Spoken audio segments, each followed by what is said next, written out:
I quote, actually it's Nadine Gordimer, when I was giving the Gordimer lecture, drew my attention to that poem. I quote from Heaney. History says, don't hope on this side of the grave. But then once in a lifetime, the longed-for tidal wave of justice can rise up, and hope and history rhyme,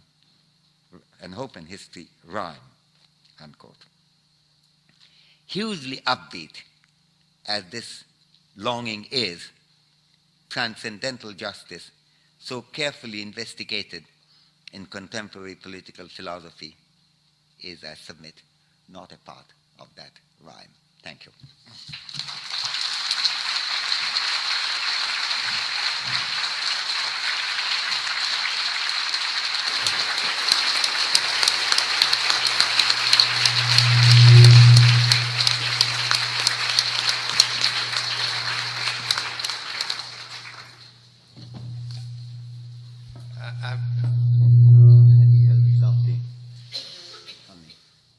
You want to go down now? Yeah, maybe.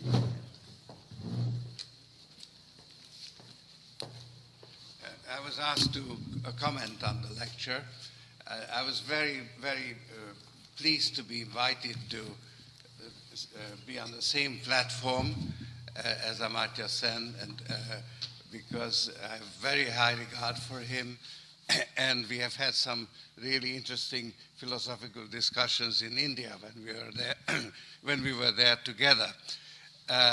So I was very happy to accept. But I must say that I feel somewhat, in fact, quite profoundly out of my depth, because I am really not that familiar with contemporary political philosophy.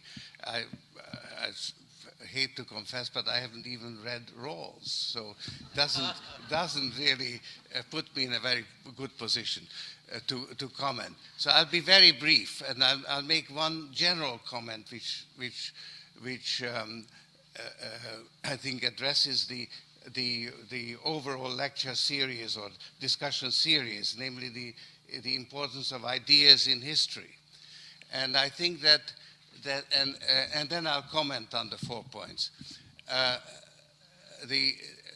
think that the Human Development Report is a wonderful demonstration of how important ideas can be, because it has had a tremendous impact. And when I think of let's say, the Arab Human Development Report, it has really changed the discourse and has redirected people's efforts. So I think the Human Development Report is a demonstration of how important ideas can be in history. Now, let me comment briefly on the 4 points that Amartya raised. And I actually happened to come out on his side in the controversy that he has raised. That may be because of the way he slanted the discussion, but I relate to it somewhat differently. I mean, first, you mentioned a focus on lives and freedom. And I think that is a great contribution of the Human Development Report and Amartya Sen's work, that we've been taught to think in terms of gross national product. And they have really pointed out that that is not the right measure. And recently I got a letter from the King of Bhutan, who tells me that his aim is to enhance gross national happiness.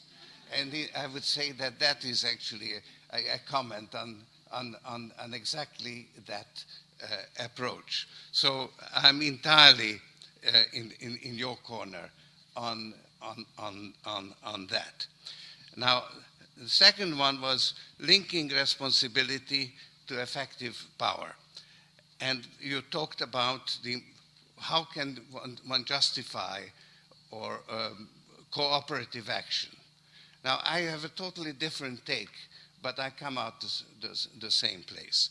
Because, you know, there is now the prevailing dominant philosophy in the Western world, particularly in America, is market fundamentalism. That the letting individual market participants pursue their aims will actually provide you with the optimum social benefit, best allocation of resources. And that's, of course, general economic equilibrium theory, which is kind of distorted into a political agenda. And I think it's totally false. Well, it's not totally, I wouldn't say, because there's, of course, an element of validity to it. But markets are only designed to allocate resources among competing private or individual needs. They are not designed to take care of collective needs, the needs of society, like, you know, maintaining peace, maintaining the market mechanism, which is a very efficient mechanism for allocating resources. So to pursue the collective needs, you cannot rely on markets. You do need political action, political intervention, sometimes even in the market, recognizing that the market is a very efficient mechanism for allocating resources. Nevertheless, there is a need to intervene for the pursuit of social justice. Now, exactly how that relates with what you were saying, I don't know, but I come out on the same side as you do. and then a comparative, not transcendental assessment. Again, it's really, to me, obvious that, first of all, that the absolute is not attainable. The whole, my philosophy, developed from Karl Popper, which based on the recognition that our understanding is imperfect and perfection is not within our reach. It goes without saying that one has to try to make the world a better place without any reference of an ultimate utopian perfection. And in fact, Popper argues that it's exactly the belief that you know how to get there that then leads you into false ideologies. So that goes right into the Popperian philosophy of open society, that we just have to try to improve, and perfection is the enemy of the good, or whatever the saying goes. And on the fourth point, that globally unrestricted coverage, again, going back to the concept of open society, Henri Bergson, in his essay, Two Sources of Morality and Religion, said there are basically two sources. One is the tribal, which is based on a shared affinity and a fear of the other. That's a close society, leads to a close society. And the other, based on universal principles, and that is universal principles of human rights, social justice, and so on. And that is the open society. So again, I'm entirely in your corner. I think that, with that, I think I'll leave the other comments, I think, for other people who know a little bit more about contemporary political philosophy than I do. Thank you.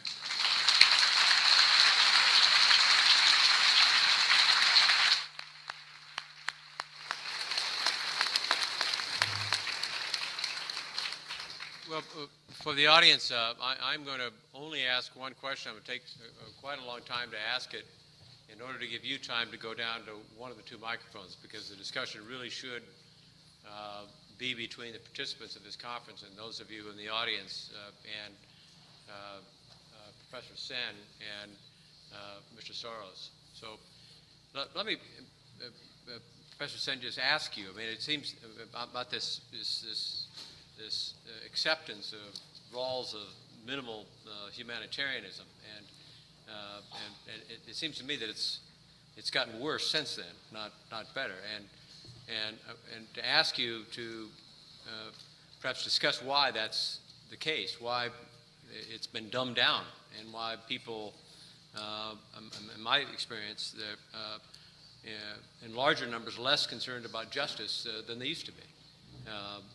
And I've perhaps been paying a little bit too much attention to what's going on in Nebraska of late, but there was a state senator in Nebraska who went to county court. His name's Ernie Chambers. He's a wonderful man.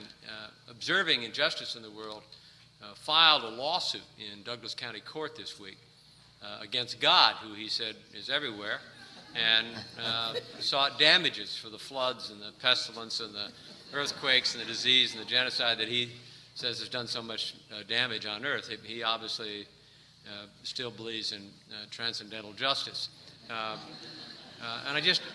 I know that you must have thoughts on this, why this dumbing down seems to have occurred. Are people just weary of justice? Have they seen consequences of efforts to produce justice that are negative? Do they find themselves simply unwilling to give more to the cause? Well, it's a very difficult question. Let me say two things. One, that there is dumbing down in some respect, but on the other hand, there's also very widespread activism in the world on human rights and other things, which is the other side of it. So it's not just dumbing down. I mean, I think and I don't personally think that Rawls's own emphasis is negative in its effect. If anything, it's positive, because quite a lot of things he wants under minimum humanitarianism doesn't happen. I think that that's not adequate. We can't get anything like the human development approach. I argue in the book even global social choice without going well beyond that. On the other hand, I think I think you and I discussed that when I visited here last, that there is more of a formation of the global civil society today than there was earlier. I think that's very important. George has made a huge contribution to it. Things like CNN made a huge contribution. Ted Turner told me one of the first things he did when the CNN came up was to say that no newscaster should refer to foreigners, because there didn't exist a foreigner, members from other countries. Now there's a kind of vision there which is really important. On the subject, I was very amused by suing God, but I'm not opposed to it.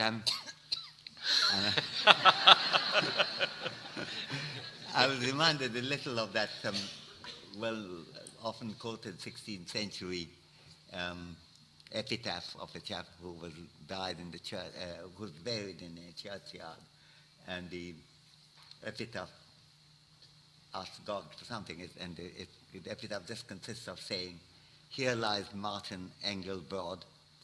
Have mercy on his soul, Lord God, as I would if I were Lord God, and if you were Martin Engelbrod."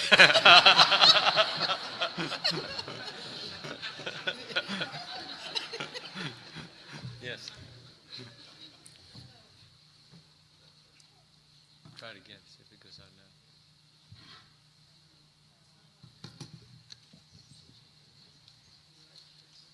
I think you have to get it worked, though.